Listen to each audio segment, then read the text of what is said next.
Pronto, pronto, tá? Então, gente, oficialmente, né, boa noite a todos, todas, e a gente está iniciando aí, né, essa aula, e aí antes de começar, oficialmente, assim, trazer um novo conteúdo, eu vou resgatar algumas coisas, porque normalmente, quando eu estou trabalhando nas disciplinas EAD, eu conto muito com a parceria dos tutores e peço aos tutores para fazerem as leituras dos fóruns e me ajudarem aí nesse processo. Mas essa turma de vocês, especificamente, eu fiz muita questão de ler todos os fóruns. Eu estou lendo todos eles, de um por um, fazendo comentários. Às vezes são comentários muito breves, entendeu? Mas são comentários, porque como a turma é muito grande, eu vi que tem polo que tem 33 alunos, né? Então, a maioria deles, na verdade. Então, assim, como são turmas grandes, para mim era uma chance de conhecer um pouquinho, de vivenciar um pouquinho a realidade de vocês, e aí eu fiz questão de ler todos, e não deixar aí, não contar nesse momento com a parceria dos tutores, porque vocês sabem que quem trabalha com a EAD, então você tem os professores, né, mas aí você tem os tutores em cada polo, dando todo esse suporte que a gente precisa, e é por isso que consegue funcionar.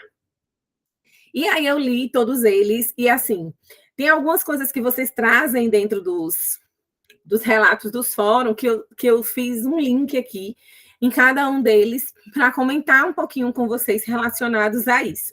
Então, lá no fórum, eu perguntei a vocês quais eram esses desafios aí que a gente, enquanto professor, né, estava enfrentando relacionado à contemporaneidade, né, os desafios que a educação se apresenta nesse momento. E aí, vocês listaram várias coisas. Algumas até eu vivencio muito fortemente, que é essa fala que vocês trazem dessa questão, dessa ausência dos alunos estarem motivados, né? Que muitos de vocês trazem nas escritas, que sentem como se os alunos estão cada vez mais perdidos, mais desmotivados, não querem prestar atenção, né? Às vezes eles parecem que estão ali só por estar, e isso é muito presente também, e é algo que tem chamado minha atenção, porque de 2019, do final de 2019 até o comecinho de 2023, eu estava liberada para fazer o doutorado. Então, eu não estava no IFE nesse período e não peguei a sala de aula no período da pandemia, né? Não estava em sala de aula nesse período. Apesar de que o meu instrumento do doutorado foi uma atividade em sala, mas eu não estava oficialmente com aquela carga horária de 20 aulas, entendeu? Em sala de aula, não estava. Então, eu só peguei uma disciplina de 2 horas, que era o instrumento da minha pesquisa. E aí, assim, os meninos do superior, normalmente, eu dou aula no primeiro, segundo, terceiro, quarto, e lá nos últimos, oitavos e sétimos, acompanhando os estágios. E aí, os meninos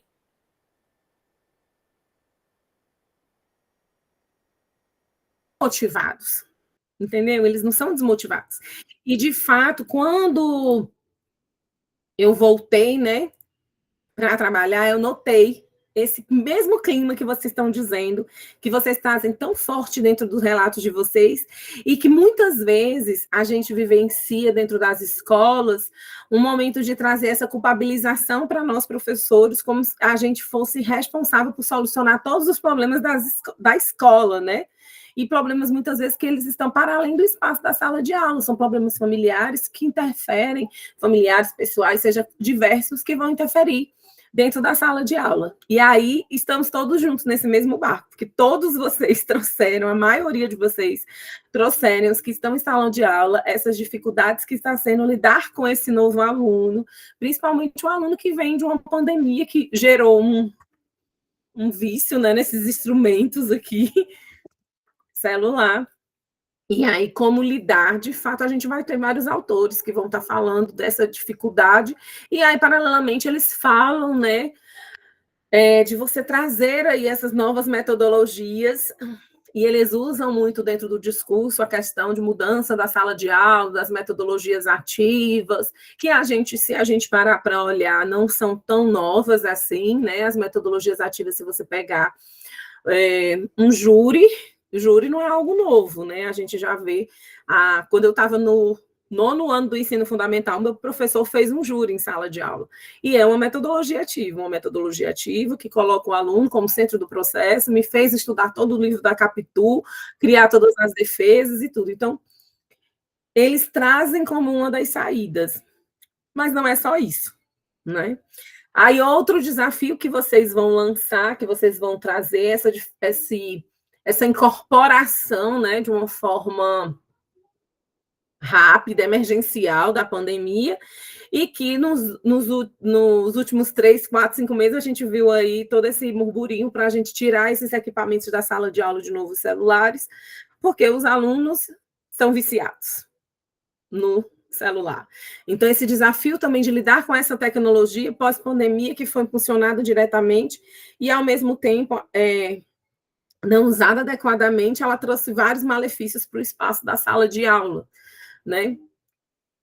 Também é algo que está presente em vários discursos aí, e lidar, dizer como tem, porque a gente às vezes quer tratar a educação, gente, como uma bula de remédio, tá? E aí, se a gente for estudar alguns autores, Son, Tardif, Gautier, a gente vai ver que não é uma bula, não é uma receita, né? A gente tem que, cada caso é um caso, cada turma é uma turma, né? As realidades são diversas e você vai ter que descobrir, infelizmente, isso acontece na educação, é assim, a gente tem que descobrir qual o caminho seguir dentro daquela turma. Vão ter sugestões, vão ter dicas, vão ter várias abordagens diferentes para a gente achar. Como também foi muito presente a culpabilização que a gente está vendo sendo imposto assim, para o professor, que ele se sinta culpado pelos resultados, pelos diversos índices, as diversas avaliações que são feitas, os diversos sistemas que você tem para preencher, né?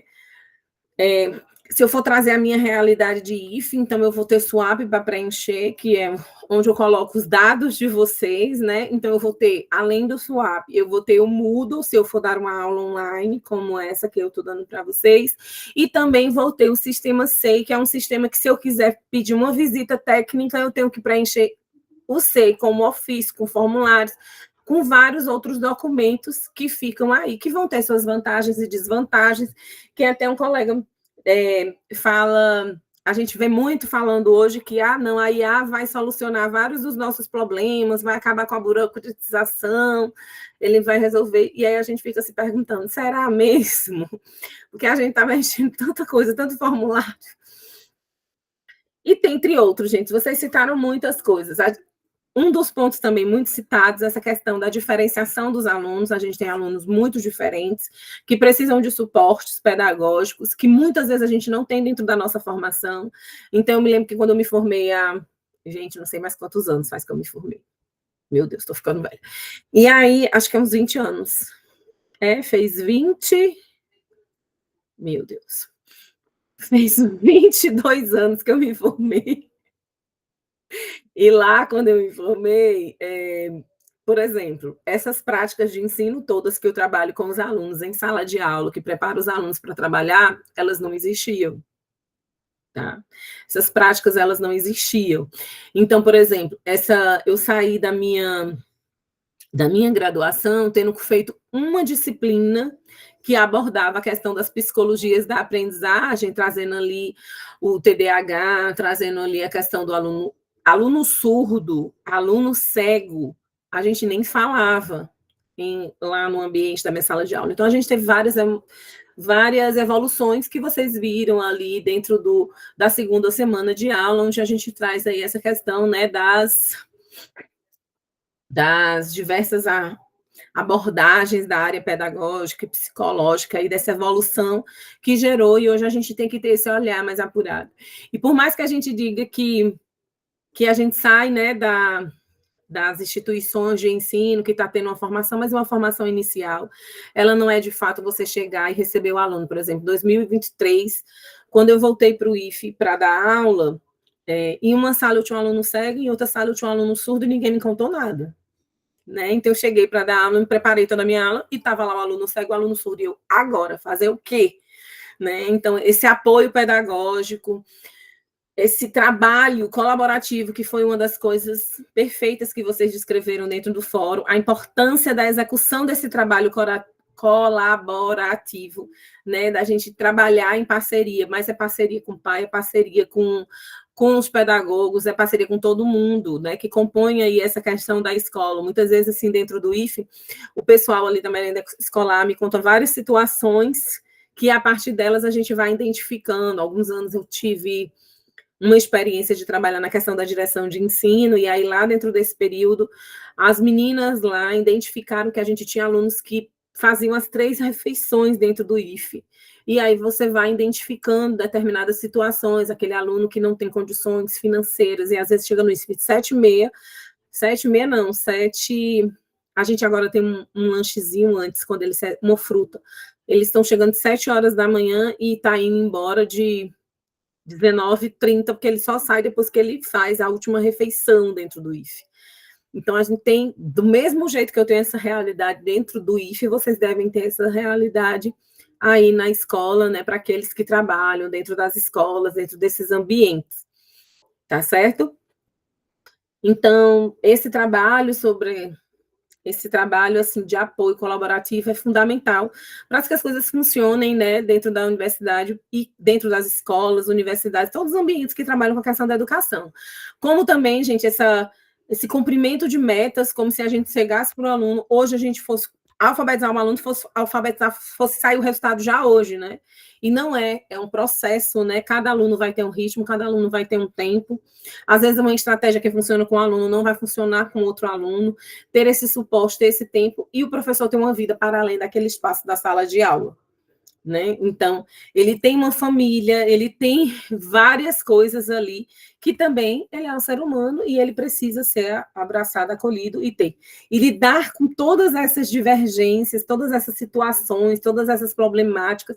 Eu digo para alguns alunos que quando a gente trabalha, por exemplo, com a educação infantil, ensino fundamental, a gente não está recebendo só as 30, 40 crianças em sala de aula, né? A gente está recebendo aquelas famílias todas. Muito mais, às vezes, até do que no ensino médio, porque os pais do ensino fundamental e da educação infantil, eles costumam ser mais presentes, né? Mas, às vezes, tem realidades e realidades, tá? Mas, para mim, foi bem significativo fazer a leitura de todo esse material que vocês trouxeram ali, os relatos. Foram relatos muito bacanas que vocês incluíram dentro da fala de vocês com relação a essas vivências que vocês também me proporcionaram conhecer um pouquinho de vocês, do trabalho, de como é que vocês desempenham, né, do relato de cada um sobre as conquistas, as dificuldades, as lutas, a busca por conhecer outros instrumentos e por estar aqui em plena quinta-feira, após 8 horas da jornada de trabalho, estar aqui comigo, né? Tanto eu como vocês nesse momento aí de troca. Tá certo, gente? Se vocês quiserem falar alguma coisa, trazer algum comentário, fiquem à vontade, tá? Porque eu sou assim, eu vou falando e voluntário, ok? Bom, tem dificuldade. Eu vou ler um pouquinho os comentários aqui para eu saber. Hoje, ó, a Gidiane colocou que é verdade que hoje, após a pandemia, tem dificultado muito o trabalho do professor, trabalha diretamente com os professores dos anos iniciais, está muito complicado, e o sistema ensina para alfabetizar na idade certa. Quando temos uma realidade com alunos com deficiência, está alto. Olha, eu nunca tinha tido tanto aluno com deficiência dentro desse projeto que eu faço parte, que a Academia Ractal, a gente tem acolhido, né? Assim, estou dizendo acolhido, mas não é a palavra mais adequada. A gente tem recebido os alunos e tem tentado fazer os acolhimentos, mas nem sempre, porque o IFE, ele não é preparado para trabalhar com criança, né? Então, a gente tem esse projeto com criança para fazer essa inserção da tecnologia, do pensamento computacional, de uma forma mais adequada, mas esse suporte todo, só somos eu, Fábio e Josi, 3 professores do IFE, para dar conta de 150, 180 crianças, a gente não consegue, né? Mas o que eu tenho percebido é que muitos pais têm investido em várias formações, colocar a criança nessas atividades, até de uma forma de terapia para essas crianças que têm deficiência, né? Eu acho maravilhoso quando eu chego e consigo ter um aluno com um laudo que está lá descrevendo como que a gente vai poder fazer o acompanhamento, dando sugestões, porque é muito mais complicado, por mais que você mas você é pedagoga, gente, eu sou pedagoga, eu não sou psicopedagoga, eu não sou psicóloga, eu não trabalho especificamente com educação inclusiva. Então, quando você recebe esse aluno que já vem ali com diagnóstico, já nos ajuda, o pai está junto, explica, olha, faça isso, isso facilita muito, ajuda muito, dá o suporte para o professor, né, para poder executar o trabalho dele. São muitos em sala de aula. Então, eu me lembro que quando a gente estava falando de inclusão dentro da faculdade, na única disciplina que eu tive, eles falavam dessa questão da importância da inclusão, mas as redes não estão preparadas, de fato, Gidiane, elas não estão preparadas para receber os alunos, elas não estão, e não tem assim, não tem como você ter, por exemplo, no IFE, o IFE tem 3.000 alunos, o meu campus só, tem 3.000 alunos, médio, superior e ProEja, né, que ProEja é os jovens e adultos. É cerca de 3.000 alunos. Vocês acham que a gente não tem nem... A gente tem uns 7 profissionais que trabalham com isso. Eles dão conta de todo esse pessoal? Fazer um acompanhamento, 3.000 alunos adequados. E é porque o IFE é um em 1 milhão. Assim. O meu IFE, por exemplo, a gente tem psicólogo, tem pedagogo, tem assistente social. Então, ele tem e tem a equipe do atendimento educacional especializado. Então, tem esse suporte, mas várias prefeituras, várias redes não têm. E eu tenho colegas que eles optam, até por mais déficit que ainda seja esse suporte das redes públicas não serem tão adequados, eu tenho colegas que preferem colocar nas redes públicas porque acreditam muito mais no trabalho das redes públicas com os alunos com deficiência do que uma rede particular. Diz que o acolhimento é mais humano, eles investem mais. Pelo menos alguns colegas que eu tenho aqui em Petrolina, eles têm feito isso. Ah, com certeza. Ter tudo isso na escola é um sonho, ter toda essa equipe na escola é um sonho. Eu digo assim, dentro do IFE a gente é um privilegiado, né? Em ter esse pessoal que faz esse acompanhamento, se for comparar com várias outras instituições. De fato, o IFE dá tenta, né? Tenta dar esse suporte para a gente, nem sempre consegue. Quando vocês questionam a gerência regional, mas a gerência regional está aí para isso. É muito insuficiente, não consegue dar conta. Principalmente, lembra que eu falei nos comentários de vocês, que vocês falaram sobre as avaliações? As avaliações, gente, eu não sou contra as avaliações. Na minha perspectiva com relação às avaliações, ela tem que ser, como é que eu posso dizer, um norte, ela é um instrumento que vai dar um retorno daquilo ali que você avalia. Mas ela não pode ser a única coisa utilizada, né? Então, assim, quando você tem esses instrumentos que fazem essas avaliações e que julgam as equipes e tudo isso, isso é muito complicado. Porque a gente quer tratar todo mundo de uma forma padronizada, só que ninguém aprende no mesmo ritmo, do mesmo jeito, da mesma forma, né? Vocês já pararam para pensar, vocês aprendem como? Eu, Daniele, por exemplo, eu sei que eu aprendo quando eu estou lá na aula do professor escrevendo, escrevo tudo que o professor fala. Depois eu chego em casa, leio o texto que ele sugere, leio as minhas anotações e aí eu faço esse processo aí que faz com que eu aprenda. Se eu não fizer isso, se eu não escrever, os meus alunos brincam comigo e dizem, professora, a senhora tem que tirar foto, a senhora tem que se modernizar, mas não adianta. Quando eu estava no doutorado, eu escrevia páginas e páginas e páginas de tudo que o professor falava. Não adianta, eu tenho que escrever. Se eu não escrever, eu não consigo. Tenho que escrever. E não adianta ser assim, não. Tenho que escrever assim, com a mão. Tenho que escrever. Não adianta. Então, tem esse processo, a gente tem que descobrir. E aí, quando a gente avalia todo mundo pelo mesmo instrumento, pela mesma forma, e mexe tudo aquilo ali, a gente está tratando todo mundo igual, como tivesse o mesmo tempo, a mesma forma. E não é. Então, esse é um dos erros da avaliação. né? Porque a gente quer tratar essa padronização, só que a gente não tem como padronizar. Você não tem como padronizar a forma como aquele menino aprende, né? E trazer esse, esse olhar assim geral. A Gidiane está dizendo assim que reprovar não é a solução, né? Não é a solução. A gente sabe, né, que o aluno não vai aprender, né? E que é muito difícil avaliar. É muito difícil avaliar. A gente vai ter vários estudiosos, Sarah Hoffman, dentre muitos outros, falando sobre o processo avaliativo, e aí eles trazem muito questionamento do próprio aluno, quando o aluno diz assim, avaliar? Por que avaliar? Por que eu tenho que ser avaliado? Por que eu tenho que provar alguma coisa para o professor? Eu não tenho que provar nada para ninguém, dentre outros. Como é complicado você medir, né? E aí é mais complicado ainda você medir o trabalho do professor pela aprendizagem do aluno, considerando que existem vários fatores que impedem o processo de aprendizagem daquele aluno, né? Por isso que hoje a gente fala muito mais em processos de aprendizagem, de ensino e de aprendizagem de forma diferente, porque ensinar é uma coisa, aprender é outra coisa. Então tem que ser coisas separadas.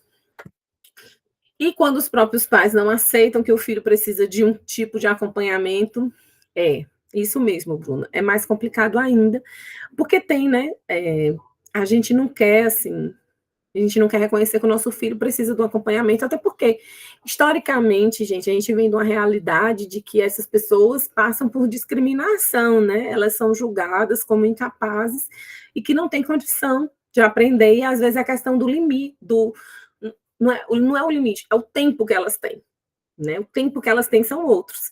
E aí eu me recordo que quando eu fui trabalhar com o Arthur, que era o cego, eu cheguei para trabalhar com o Arthur, e Arthur, ele estava muito acostumado que os colegas fizessem tudo por ele, né? Os trabalhos, tudo por ele, escrita, tudo por ele. Aí eu sentei para conversar com ele. E aí eu disse assim, Arthur, você tem que fazer seu trabalho. Não pode o Rafael tá fazendo seu trabalho. Quem tem que fazer é você. E aí todo mundo ficava assim, mas ele não enxerga assim? Mas ele não fala no WhatsApp? Ele não manda não sei quantos áudios para mim, tirando dúvida? Então, ele pode mandar para mim os áudios do trabalho. Não tem problema nenhum. Ele pode usar os áudios.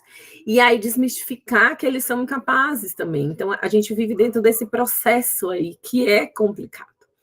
E ainda vai perdurar muito, gente, infelizmente, porque a gente está saindo das universidades. Eu digo que eu dou aula dentro do IFE. Eu dou aula para todas essas licenciaturas e a gente está saindo, e os projetos ainda, eles são muito arcaicos. Os projetos não têm essa modernização. Eles podem, na escrita, dizer que são modernos, mas na prática, na sala de aula, eles não são modernos. E alguns lugares querem solucionar os problemas da evasão dos cursos superiores, principalmente dentro das licenciaturas, vai criar um novo curso com outro nome, sem as pedagógicas, e vai ser bacharelado e vai solucionar todo o problema da evasão. Não vai, porque é o mesmo curso, é a mesma roupagem, não tem esse olhar, não tem equipe, né? Deixa eu ler mais um pouquinho. Por isso que os pais vão ter essa reticência, né? Eu me lembro que a gente teve um casal de amigos que quando descobriram, todo mundo sabia, todo mundo percebia que a criança tinha algum tipo de deficiência, mas a gente não tinha certeza de qual, mas que ele tinha um comportamento diferenciado, né? Mas isso não fazia com que ele deixasse de ser inteligente nem nada. Era uma questão mesmo que os pais, eles têm muito receio dos filhos serem julgados por isso, né? Como se eles não fossem inteligentes por causa da deficiência, e uma coisa não tem nada a ver com a outra. E aí, essa colega, ela foi fazer mestrado fora, e disse, não, porque o meu filho vocês estão dando diagnóstico errado, meu filho não tem nada, vocês querem achar uma doença para o meu filho que não tem nada. E ela foi lá para a Europa para descobrir que o filho dela tinha um autismo que o médico daqui já tinha constatado, o médico de Petrolina tinha constatado, o médico de Recife tinha constatado, o médico de Salvador tinha constatado, mas ela não aceitava e foi fazer mestrado na Europa para ouvir que o filho dela tinha autismo do mesmo jeito. Então sem sombra de dúvidas, os pais não querem aceitar. Mas quando eles aceitam, eles acolhem, eles ajudam, né? Deixa eu ver mais uma coisa. Só são listados separadamente, mas não tem uma prova adaptada. É a mesma prova. Isso aqui ela está trazendo a questão do SAEB, né? A adaptação que vi foi o tamanho da letra para quem tem baixa visão. É isso mesmo, tamanho da letra para quem tem baixa visão. Gente, dentro do IFE, tem de fato, eles têm uma orientação da gente fazer uma prova diferente, né? Às vezes eles querem dizer que seja uma prova mais fácil. E aí, eu sempre bato o pé de que não é uma prova mais fácil, mas que é uma prova que vai respeitar a deficiência dele, mas que vai ao encontro do que a gente precisa que esse formando tenha, né? Então, esse cuidado que tem de não tratar. Aluno com deficiência intelectual com a mesma prova. Agora, sabe o que é interessante você... Cadê? Ronan... Como é que diz seu nome? Ronaíse, é? Isso, Ronaíse. Ronaíse, né? Pronto. Olha, eu sou péssima. Depois que eu tive pandemia, misericórdia. Às vezes eu olho para as palavras e me dá um branco assim. Então, vamos lá, Ronaíse. Foi legal você trazer o negócio da deficiência intelectual, porque eu tenho uma aluna que ela teve paralisia e tinha deficiência intelectual. E aí...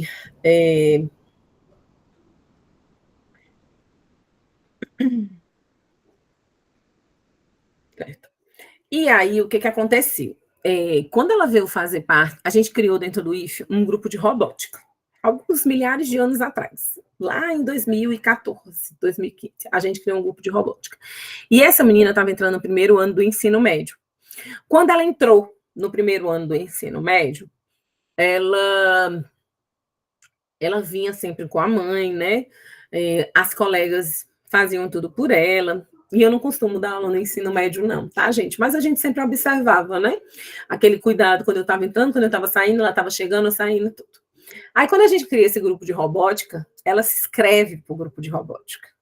E fica aquele preconceito, né? Até dos professores. Não, mas ela não vai conseguir. Gente, ela se dedicou muito. E ela tinha umas dificuldades motoras, e eu me lembro que o meu colega de trabalho, ele chegava e dizia assim, eu vou botar ela para fazer a montagem. Aí todo mundo dizia, gente, você está sendo cruel. Não, ela vai conseguir, você vai ver como ela vai conseguir. É porque o pessoal não está acreditando nela. E, de fato, ela desenrolou muito. Ela desenrolou de tal forma que ela não queria mais a ajuda da mãe nem das colegas. E aí, a mãe mandou ela sair do grupo da robótica. Chateada, porque a menina agora já estava sem a dependência dela, né? Estava muito desenrolada.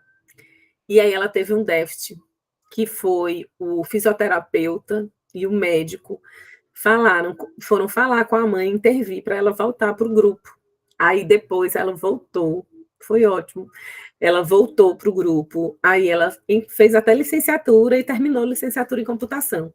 Então, assim, às vezes a gente não acha que eles são capazes, mas são, né? Eles são bem capazes. E a gente gosta de tratar como se eles não fossem.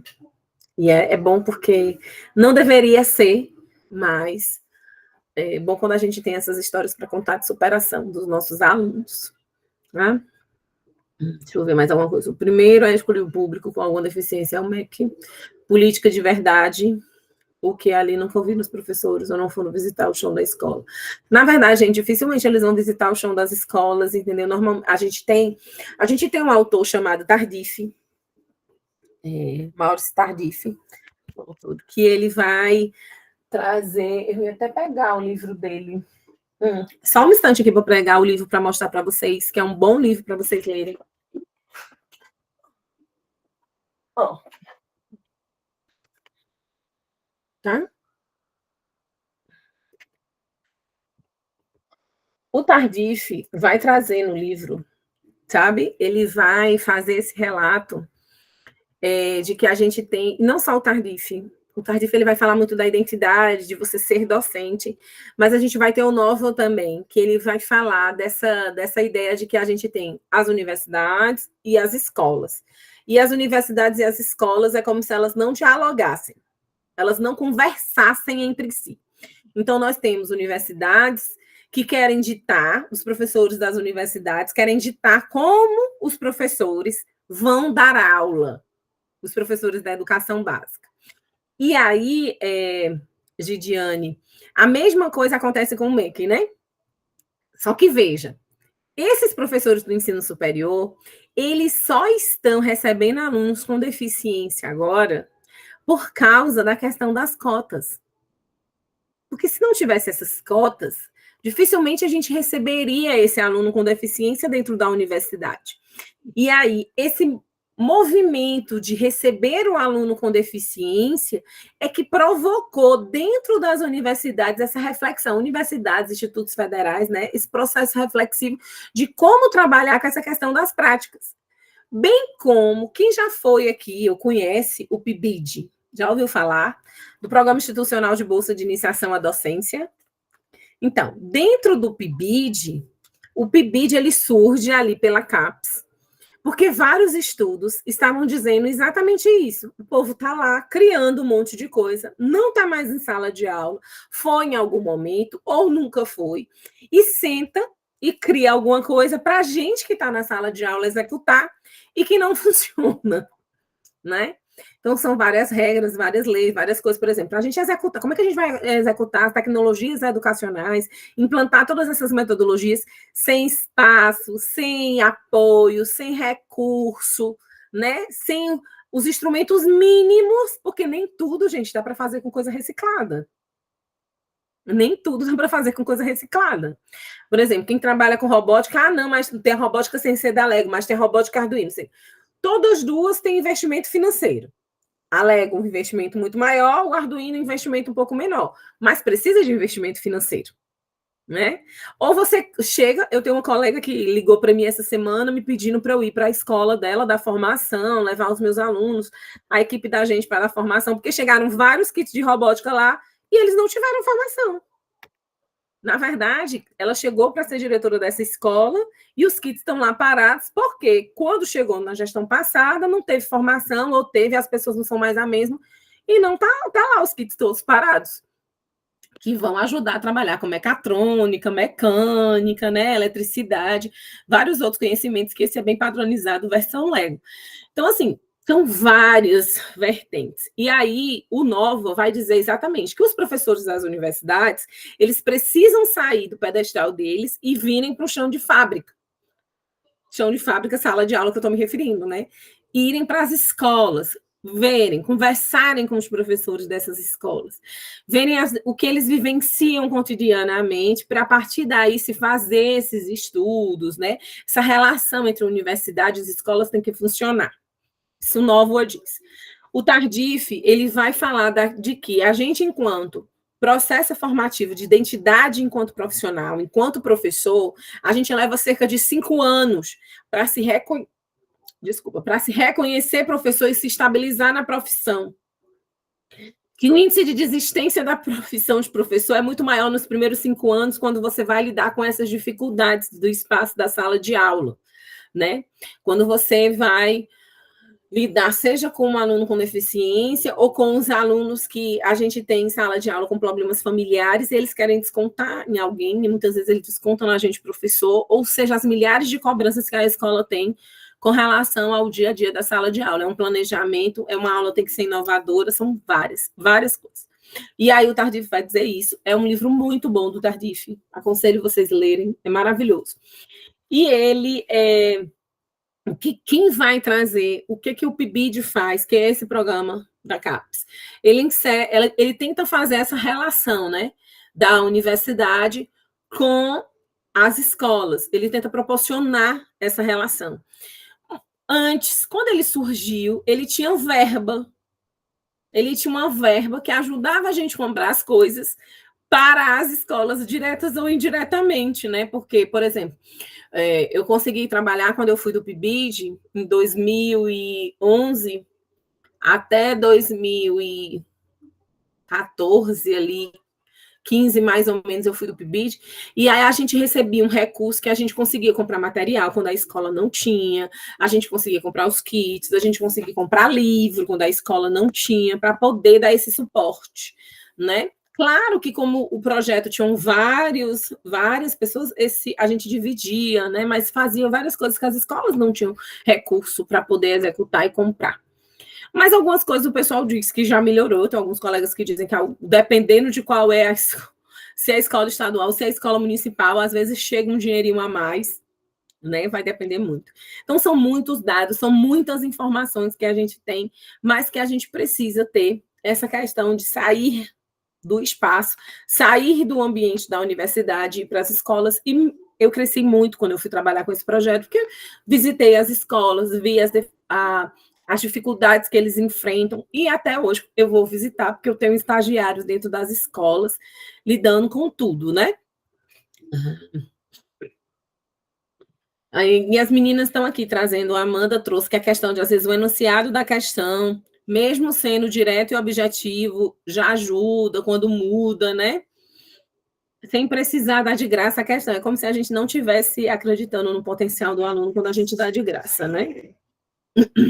Professora, boa noite. Coloca o livro novamente para eu tirar um print e procurar. Gente, eu não sei se vocês... eu posso mandar o coisa para vocês, tá? No Swap. Posso até ver se eu tenho ele em PDF. Eu não sei se vocês têm acesso à biblioteca do IFE online, que tem agora. Porque esse era um dos livros que eu tinha pedido para a biblioteca de vocês. E aí, se vocês tiverem, pergunta a Josi, que é a coordenadora, se vocês têm acesso à biblioteca online. Porque se vocês tiverem acesso à biblioteca online, vai ser muito bom para vocês. Viu? É porque está sendo implantado no IFA agora, por isso que eu não tenho certeza se vocês têm já. Se vocês já estão acessando a minha biblioteca. Está sendo implantado esse semestre no IFE. Mas lá vai ter um hall de livros muito bacana para vocês acessarem e fazerem os estudos de vocês, né? E, de fato, menina, eu já esqueci teu nome de novo, Ronaíse. Acho que é assim. É muito gostoso ver um aluno evoluindo. Isso, Ronaíse. Para mim, Ronaíse, foi uma satisfação ver aquela aluna que eu falei que entrou lá no médio, ver essa aluna recebendo o diploma da licenciatura em computação, foi uma honra, assim. E a gente tem artigos falando da evolução dela, ela apresentou trabalho, gente, em congresso, ela viajou com a gente para apresentar trabalho em várias, porque no IFE a gente tem o que a gente chama de GINSE, né, que é a Jornada de Iniciação Científica, onde os alunos do médio, do superior apresentam trabalho, e ela fez tudo isso. E o mais bacana é que ela dá aula. Agora ela dá aula, né? Dá aula de robótica, dá aula de robótica com Arduino. Claro que ela tem uma dificuldade motora, porque ela tem, né? Mas até essa dificuldade dela motora já evoluiu bastante. Muito, muito mesmo. Então, acompanhar essa evolução do aluno é rica. A gente está com um aluno agora surdo que vai se formar no ano que vem, dando aula de física. Meu Deus, é um show. Ela já ganhou, assim, prêmios e tudo pelo... Ela é muito dedicada, muito, muito, muito dedicada. Mas ela tem um suporte, esse suporte familiar aí, reconhecer que o filho tem a deficiência e lutar pelos direitos do filho fazem total diferença. E a família dessa nossa aluna luta muito mesmo pela criança, né?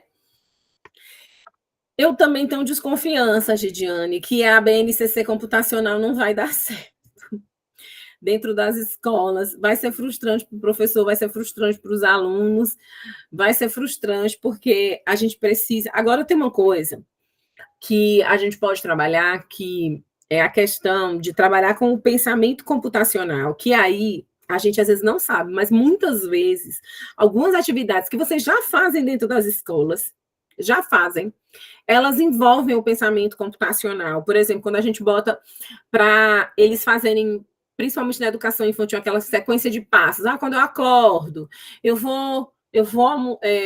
quando você acorda, depois você acorda, você faz o quê? Você toma café da manhã, você escova os dentes, eu vou para tomar café, depois eu escovo os dentes, depois eu lavo o louça. Então, essa sequência aí, isso envolve um pensamento computacional, questão do algoritmo, né? Uma sequência quando está trabalhando com algoritmo.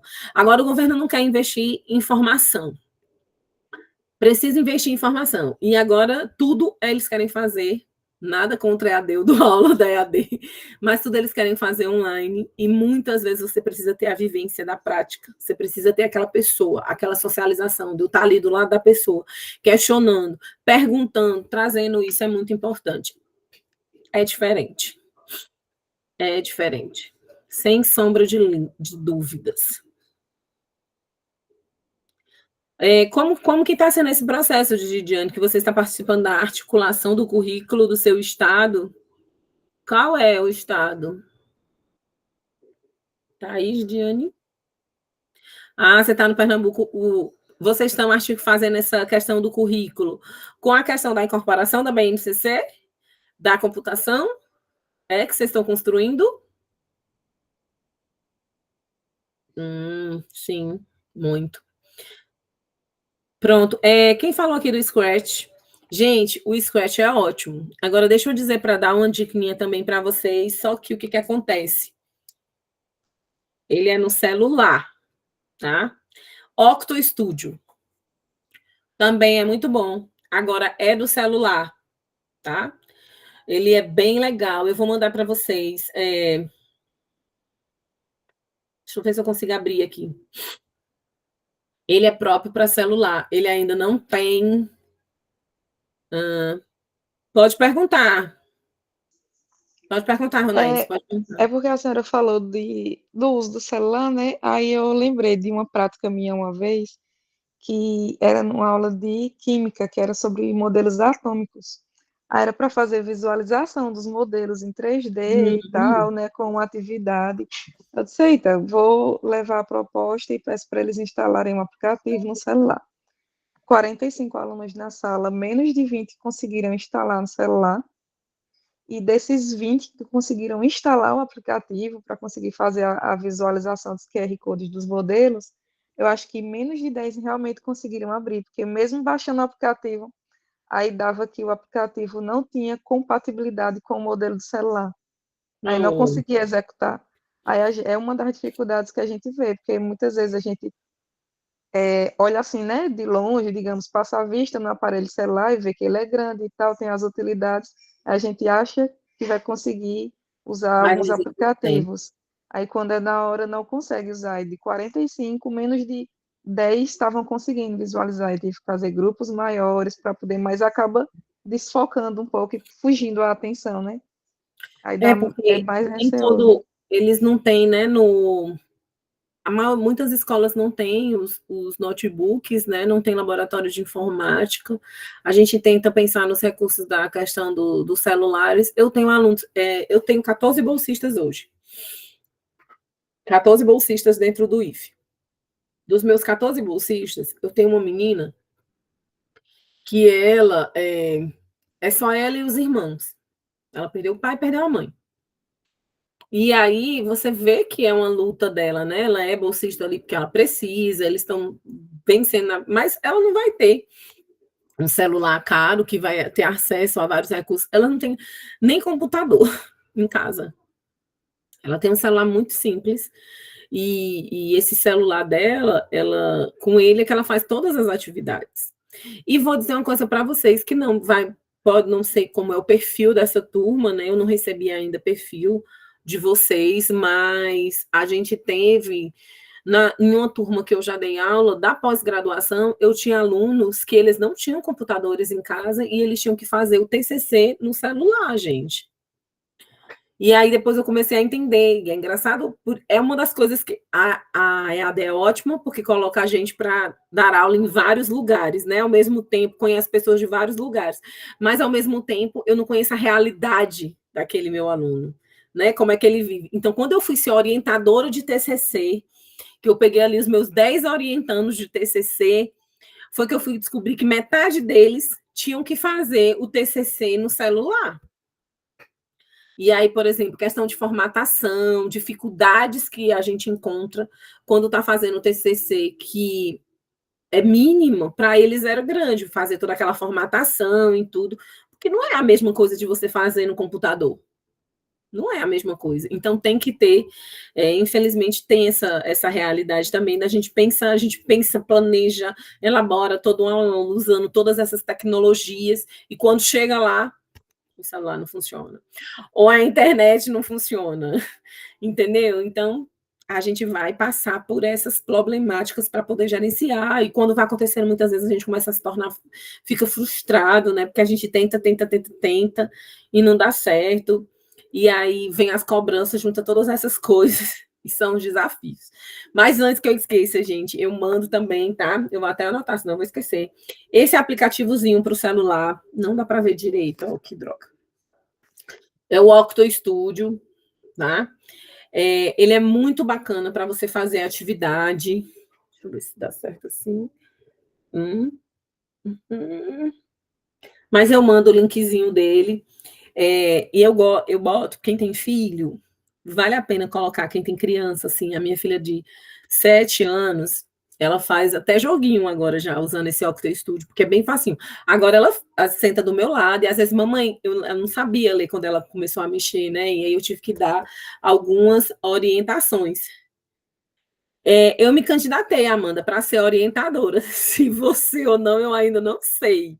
Mas eu me candidatei para ser orientadora. Eu adoro pegar orientando. Eu cresço muito quando eu pego orientando. Eles trazem cada realidade. Eu tive uma experiência muito bacana com a turma passada, com orientação. Eu peguei 9 orientandos. Eram 10, na verdade, mas uma não conseguiu concluir, porque ela passou por alguns problemas pessoais, estava assumindo um emprego. E aí, gerenciar tudo isso, mas uma hora ela deve voltar para terminar o TCC, né? E aí ela pegou esse barco e não conseguiu terminar, mas dos meus 9 orientandos, eu tive a sorte de que 6 publicaram. 6 publicaram. Eu não sei como eles vão fazer, porque eles, pelo menos no ano passado, eu só peguei, assim, foi em agosto que eles divulgaram, entendeu? Já tinha quase um ano do curso. Eu tô na seleção, eu tô lá para ser orientadora, mas quem eu vou pegar, como vai ser, eu não sei. Assim, na seleção eu passei para ser orientadora. Eu fiz seleção de novo esse ano, mas eu não sei quem vai ser, né? Mas é legal, assim, trabalhar muito. Eu não sei como é que eles vão organizar, porque eles fizeram uma reformulaçãozinha. No ano passado, a gente começou as orientações, acho que foi em agosto ou foi setembro, mas em dezembro todos os meus alunos tinham terminado. Todo mundo tinha defendido em dezembro. Foi bem bacana, foi uma experiência bem legal. Eu gostei bastante. Os meninos trouxeram várias ideias de gente que quem era da geografia, trabalhou aí com Google Maps. Eu tive um outro aluno que trabalhou com a questão das metodologias ativas, né? E a tecnologia dentro das. Ai, meu Deus do céu, dentro de língua portuguesa.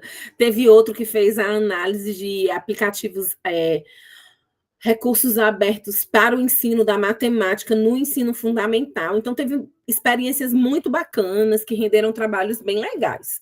Eu gostei bastante e acho que vocês também têm potencial. O melhor, sabe, é você usar quem está em sala de aula, né, usar as experiências de vocês. Isso para fazer essa vinculação, né, entre o que vocês executam em sala de aula, com a questão do uso da tecnologia, né? Muitas vezes os meninos usam muito. Você pegar, por exemplo, uma experiência como essa, com o Octo Studio, colocar os alunos para desenvolver projetos e tudo, gente, vai ser maravilhoso. Tem muita ideia, tá? Muito. Eles vão amadurecendo aí e vai dar certo no final. Tá certo? Minha gente já deu 8 e 8. Eu tinha separado um outro material para apresentar para vocês, mas ele vai levar mais do que meia hora para poder falar. Mas eu gravo e mando para vocês também, que é para trazer já. Porque o que acontece? Ou eu gravo, então eu mando os links. O que acontece? Dentro da disciplina, eu vou trabalhar assim, tá? Semana passada eu trabalhei fórum, essa semana eu trabalhei para vocês fazerem um mapa, né? Um mapazinho conceitual. Mapa conceitual é uma metodologia ativa. Mapa conceitual é metodologia ativa. Você pode fazer o mapa conceitual assim, com papel, lápis e caneta, ou você pode fazer usando um aplicativo próprio, né? Tem vários até. Então, um tipo, né? E aí eu ia trazer para vocês, pensando nessa perspectiva das metodologias ativas, eu ia trazer já um relato para vocês do uso que eu fiz da aprendizagem baseada por projeto, né? Foi até um insight que me deu, porque tem uma colega de vocês que teve uma experiência muito bacana com o curso de medicina. E aí eu disse assim, gente, como a gente tem que trazer algumas sugestões de práticas para vocês aqui dentro dessa disciplina, aí eu me lembrei dessas experiências que a gente tem com aprendizagem baseada por projeto. Mas eu posso gravar e trazer para vocês, porque eu também tenho que confessar, gente, eu estou muito cansada, porque eu estou dando aula desde manhã, né? E acredito que vocês estão também, então não. Não conseguiu a cruzadinha? Ah!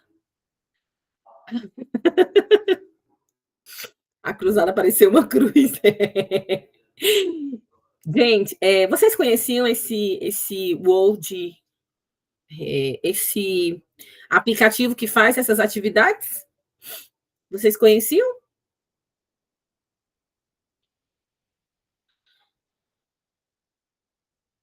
Deixa eu ver se eu consigo aqui compartilhar com vocês a tela só para mostrar esse negócio aqui. Só um instante.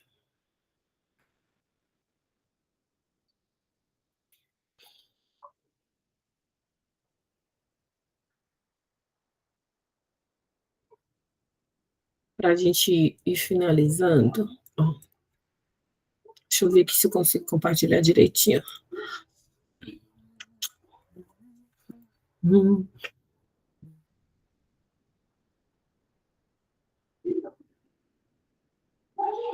Estão vendo o Word Wall?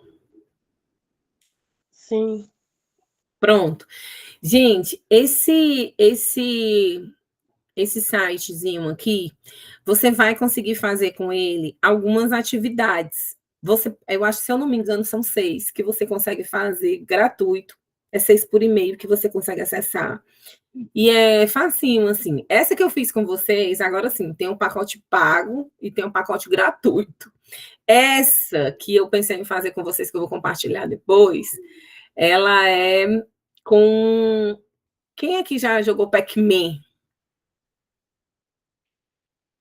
Quem já jogou Pac-Man? Lembra do tempo que jogava Pac-Man? Deixa eu ver se eu mostrando aqui de outra forma, se eu vou para lá e vocês conseguem ver direitinho. Olha aí, figuras de linguagem. Poxa, legal. Pronto. Ó, eu adoro essa daqui, porque, ó,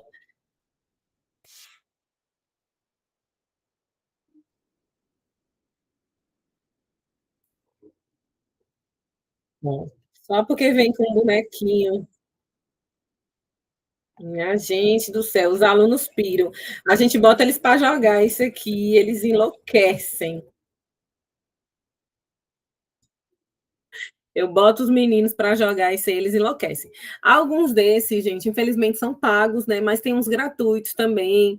E já mexe, já coloca os alunos. Assim, o investimento para quem paga, para mim, eu não achei tão alto, porque tinha um outro que eu estava procurando, que era cento e poucos reais por mês que eu tinha que pagar. Esse aqui eu pago 27 só.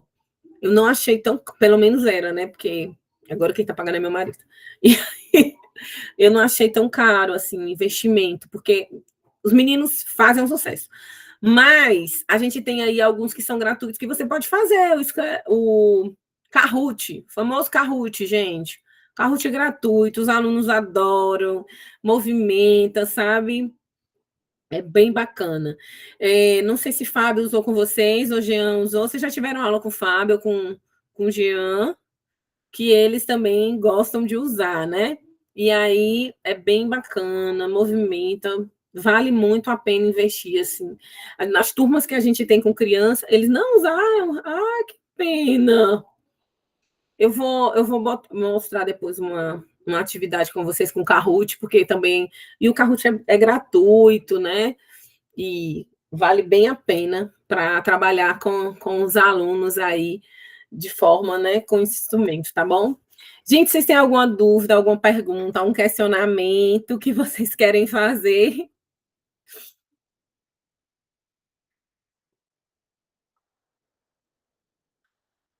Já usou? Gente, não vale ponto. Essas atividades que eu botei não valem ponto. Eu coloquei para fazer aquele processo de memorização, né, de movimentaçãozinha. Mas a atividade mesmo que vale ponto é a atividade de vocês fazerem o mapa, né?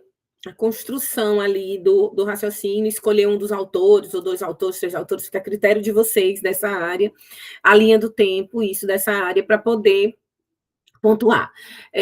Com relação à pontuação, gente, a gente vai fazendo essas pouquinhas atividades, tá certo? Eu mesma vou corrigindo, eu me comprometi a ir corrigindo todas elas, então tenham paciência, porque eu estou bem interessada em ver como está essa turma, eu tenho achado uma turma bem interessante nos comentários, então eu tenho gostado bastante de fazer as leituras, está sendo bem interessante. E tem uma coisa, gente, que eu queria que vocês não se preocupassem, tá? Eu não fecho as atividades, tá certo? Então, por exemplo, quem ainda não preencheu o fórum, você ainda pode fazer. Eu não fechei.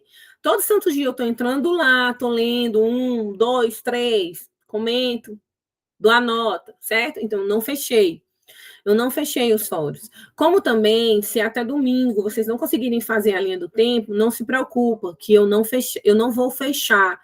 Então, às vezes o aluno ficou muito preocupado, pensando que eu vou fechar, eu não vou fechar. Agora, eu também, teve um tutor que me perguntou se eu não podia abrir antes. Eu não gosto de abrir antes, gente, as semanas, porque eu gosto de ver no ritmo. Porque se eu perceber que alguma coisa não está funcionando, eu tenho como fazer um replanejamento e avisar vocês. Entendeu? Então, eu não gosto de liberar tudo. Eu gosto de ir liberando por semana. Mesmo que as atividades vocês vão entregando aos pouquinhos, ou não cumpram o prazo supostamente de fazer naquela semana, tá? Se alguém tiver dificuldade de fazer a linha do tempo nos aplicativos, de ver aqueles videozinhos que eu passei com sugestão de como fazer, faz à mão. Papel, caneta, tira foto, manda, sem problema nenhum, tá? O importante é fazer. Roberto, eu vou olhar para ver se está tendo problema nessa cruzadinha. Misericórdia. Porque eu tive até, gente, tem um colega de vocês que ele me mandou uma mensagem, estava com um erro, uma atividade estava saindo, duplicada, aquele questionário lá. Tem uma outra coisa. Quando eu coloco questionário como exercício de revisão, esses questionários, gente, eu uso questão de concurso, tá? Por que, professora, a senhora faz isso com a gente? Usa questão de concurso? Uso questão de concurso. Tudo relacionado a concurso. Por quê? Porque eu quero que meus alunos vejam como que aquele conteúdo vai ser cobrado no concurso. Tá bom? Então, assim, no questionário, lá na questão, acho que a 4ª questão tinha um erro mesmo, tinha 2 palavras duplicadas, uma estava faltando uma C cedilha, tinha 2 palavras publicadas e tinha uma faltando. Exato, foi a 4ª questão, exato. Eu fiz a alteração dela, tá? Eu fiz a alteração para ela ficar correta, agora de forma certa no banco de dados, mas eu acho importante vocês terem acesso a como esses conteúdos vão ser cobrados em concurso, porque vocês devem ter alguma meta, alguma coisa, não sei, alguns têm, às vezes vocês vão fazer alguma avaliação, alguma coisa assim, e aí é importante saber, como é que eles vão perguntar aí sobre Vygotsky, valor.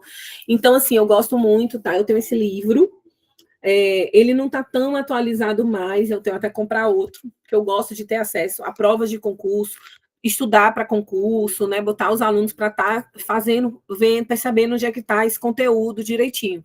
Então, eu estou esquecendo o nome dele agora, eu acho que foi o William, acho que é isso o nome dele. Ele me passou, eu fiz a correção, ajeitei tudo direitinho lá, a questão de acordo com o concurso, tá? E como ela ficaria correta, né? Então, assim, não estranhe, mas normalmente essas questões é questões que eu coloco como questões de revisão, não é uma questão que está valendo ponto. Quando vai valer ponto, eu informo lá, quando está valendo ponto, tá certo? Por causa das letras, né, a Diane está falando, né? Roberto precisa de cruzar de segundo ano. Mas vocês vão acertar, minha gente. Eu vou ver direitinho essa cruzadinha, porque às vezes pode ter dado algum problema, como deu nessa questão, tá bom? Então, gente, ó, foi um prazer conhecer. A gente se encontra semana que vem, tá? O nosso próximo encontro ciclo na semana que vem, na quarta-feira. Amanhã eu vou postar para todo mundo dentro do ambiente. Assim que eu postar, eu informo para vocês terem acesso a essa aula. Foi uma aula muito mais para a gente conversar, se conhecer um pouquinho, mas a gente falou assim de vários temas, vários conteúdos ao mesmo tempo, tá certo? Então fiquem bem. Tem alguém que tem mais alguma pergunta, quer dizer alguma coisa, trazer mais algum relato? Então, a gente se vê para a semana, tá bom? Fiquem bem, foi um prazer e muito obrigada pela presença aí dos 17. Não se preocupem, porque a frequência eu faço pela essa quantidade que a gente recebe a lista depois, né, de quem assistiu, de quem não assistiu, tá bom? Então, muito obrigada pela companhia, pela paciência com a minha internet, mas no final deu certo, né? Abri todas as portas e deu certo, tá bom? Obrigadão e boa noite, viu, gente? Cuidem-se. Vou parar a gravação.